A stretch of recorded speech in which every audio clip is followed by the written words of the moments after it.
Bon, kumain ka na doon. Ma, meron na silang pang school, online class. Ano yan?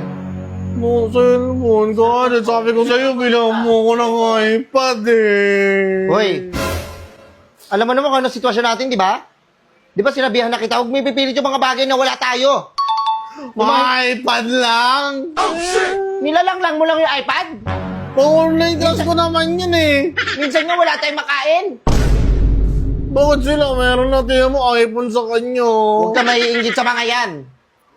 Maging masaya ka kung ano meron ka ngayon. Hindi yung lagi kang, hoy, doon nga kayo, lumabas nga kayo. Iniinggit nyo yan.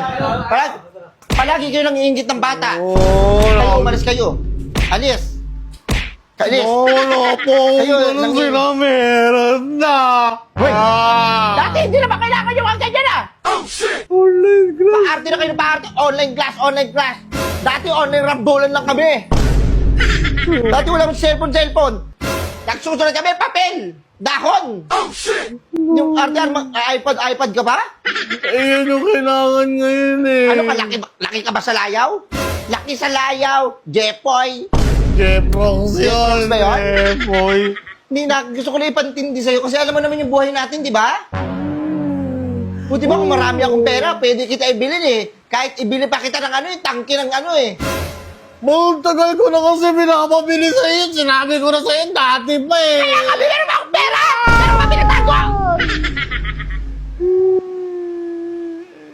Dapat makaintindi ka, ha?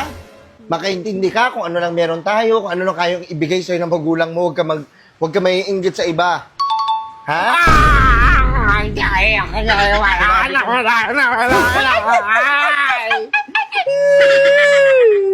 Tita, may wifi po kayo? Sorry. Meron kayo wifi? Meron kayong cellphone, wala kayong wifi? Labas!